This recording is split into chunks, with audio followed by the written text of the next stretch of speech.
सिर्फ यहाँ से जब लेबर रूम से बच्चे लेके जाते हैं तो वो खोलते हैं, किसी आम आदमी के लिए वो खोला नहीं, उसको ताला लगा होता है। एक तो होता है ना वैसे लॉक करना, उसको ताला लगा होता है और उसकी चाबी जो है ना वो नर्सरी के बाहर जो गार्ड होती है उसके पास होती है। और वो जब आग लगी, इमरजेंसी सूरत बनी तो वो सब सारे भागे, इंक्लूडिंग गार्ड, इंक्लूडिंग डॉक्टर्स, सब सारी चीज़। खुद मेरी बेटी को इन्होंने जीते जी जलाकर मार देने के बावजूद इन्होंने मुझसे अच्छे तरीके से बात नहीं की, रूडली बिहेव, इंतहाई रूडली। बीमारियों से तो लड़ रही थी लेकिन इंसाने से वो बेचारी कैसे लड़ती। मेरी वाइफ तो पिछले 8 दिन से डिस्चार्ज होकर घर चली गई थी। उसकी तो इतनी मतलब वो पहले से भी बहुत ज़्यादा बीमार थी, बिस्तर पे टोटल बेड रेस्ट है। वो उठ के यहाँ हॉस्पिटल तक भी नहीं आ सकती, वरना अपनी बेटी को देखने के लिए कौन नहीं आता, वो यहाँ पर भी नहीं आ सकती। मैंने उसे कल जब मुझे पक्का कंफर्म हो गया कि मेरी बेटी फौत हो गई है, जब उन्होंने डेड बॉडी मेरे हवाले कर दी, उसके बाद मैंने उसे बताया है, अभी तक वो बोली नहीं है। इस वक्त मैं बिम्स अस्पताल में मौजूद हूँ, जहाँ पे कल एक अफसोसनाक वाक़या पेश आया और उस वाक़े के नतीजे में 14 जो नौमौलूद बच्चे थे वो मौत की नींद सो गए।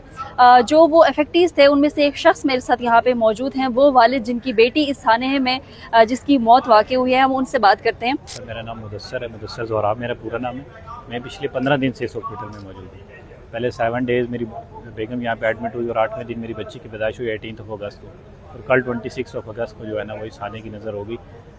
उसमें यह है कि मेरी बच्ची प्री मैच्योर पैदा हुई थी, अभी नर्सरी में उन्होंने रखी हुई थी।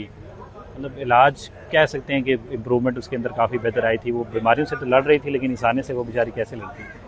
तो इन हॉस्पिटल वालों की गफलत की वजह से इधर कोई सिस्टम नहीं। अगर वो कह रहे हैं सिक्योरिटी एग्जिट होती है इधर, तो इमरजेंसी एग्जिट तो ये शीशे तोड़ के उन्हें बाहर निकालना पड़ता, कोई एग्जिट नहीं, सिर्फ एक दरवाज़ा जहाँ से सब अंदर आते सब बाहर जाते, ये दरवाज़ा उन्होंने परमानेंटली बंद किया हुआ है। सिर्फ यहाँ से जब लेबर रूम से बच्चे लेके जाते हैं तो वो खोलते हैं, किसी आम आदमी के लिए वो खोला नहीं, उसको ताला लगा होता है। एक तो होता है ना वैसे लॉक करना, उसको ताला लगा होता है और उसकी चाबी जो है ना वो नर्सरी के बाहर जो गार्ड होती है उसके पास होती है। और वो जब आग लगी, इमरजेंसी सूरत बनी तो वो सब सारे भागे, इंक्लूडिंग गार्ड, इंक्लूडिंग डॉक्टर्स, सब सारी चीज़।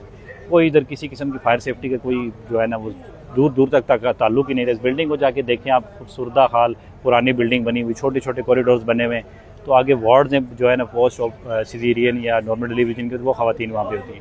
तो मैं अपनी बेटी के साथ पिछले 7 दिन से था, या 7 दिन में नर्सरी में आता रहूँ जाता रहूँ, सारा सिचुएशन थी। मैंने तो एक किस्म का अपनी बच्ची डॉक्टर्स के हवाले की हुई थी, लेकिन मुझे क्या पता कि मैं जिस दिन वापस मुड़ के आऊँगा। मैं रात को 1 बजे अपनी बेटी को यहाँ देख के वापस गया हूँ, मैं जो है ना अपने घर चला गया हूँ। घर से मुझे सुबह कॉल आई, वो भी मेरी कज़न की, कि आप इस तरह फिल्म में कोई जो है ना वो सानहा हुआ है, मैंने सुना है। तो मैं बस भागता भागता पहुंचा, तो यहाँ पे आके हालात जो देखे वो बड़े कशीदा थे। इधर नर्सरी में तो खैर वो बंद कर दिया उन्होंने। उसके बावजूद, इतना बड़ा सानहा होने के बावजूद, मेरी बेटी को इन्होंने जीते जी जलाकर मार देने के बावजूद इन्होंने मुझसे अच्छे तरीके से बात नहीं की, रूडली बिहेव, इंतहाई रूडली। ख़ास तौर पे हॉस्पिटल की जो इंतज़ामिया है उनकी तरफ से, जो गार्ड्स थे उनकी तरफ से, कोई डॉक्टर मेरी बात सुनने को तैयार नहीं, कोई गार्ड मेरी बात सुनने को तैयार नहीं। क्या है कि मेरी बेटी जिंदा है या मुर्दा है, मुझे कम से कम इतना तो बता दें, मैं मेंटली तौर पे तो उस हवाले से जो है ना वो प्रिपेयर हो जाऊँ।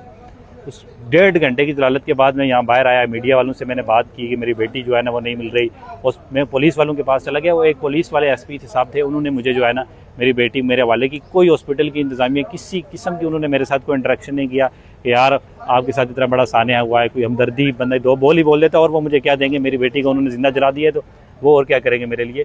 लेकिन कम से कम जो फैमिलीज हैं उनके साथ इस तरह का सलूक जो है ना वो तो बहुत ज़्यादा काबिल मज़म्मत है। मेरी यही जो है ना वो रिक्वेस्ट है, जितने भी जो है ना वो गवर्नमेंट सेक्टर में जो लोग बैठे हैं उनसे, जो आला इक़्तिदार में है, कि इस चीज़ की इन्वेस्टिगेशन की जाए। मेरी बेटी शहीद हो गई है, लेकिन मैं ये कम से कम चाह रहा हूँ कि आगे आने वाले बच्चों के लिए जो है ना वो तो इस तरह का सानहा कभी दोबारा ना हो। मुझ जैसे गरीब आदमी कहाँ जाएँ, गवर्नमेंट अस्पताल बनाए तो कहाँ जाएँ, हम प्राइवेट हॉस्पिटल में नहीं अपना इलाज करवा सकते। मुल्क का क्या सूरत हाल है, हम किधर जाएँ, हम इधर भी ना आएँ तो इधर आते हैं तो हमारे बच्चों को जिंदा जला दिया जाता है। सर ये बताइएगा कि जब आपकी बेटी आपके हवाले की गई तो आप वो तमाम तर जो एक प्रोटोकॉल्स होते हैं, क्या आप उससे मुतमईन हैं, उन सब चीज़ों को फॉलो किया गया? दूसरा मुझे ये भी बताइएगा कि इस वक्त आपकी वाइफ की क्या कंडीशन है? मेरी वाइफ तो पिछले 8 दिन से डिस्चार्ज होकर घर चली गई थी। उसकी तो इतनी मतलब वो पहले से भी बहुत ज़्यादा बीमार थी, बिस्तर पे टोटल बेड रेस्ट है। वो उठ के यहाँ हॉस्पिटल तक भी नहीं आ सकती, वरना अपनी बेटी को देखने के लिए कौन नहीं आता, वो यहाँ पर भी नहीं आ सकती। मैंने उसे कल जब मुझे पक्का कंफर्म हो गया कि मेरी बेटी फौत हो गई है, जब उन्होंने डेड बॉडी मेरे हवाले कर दी, उसके बाद मैंने उसे बताया है, अभी तक वो बोली नहीं है।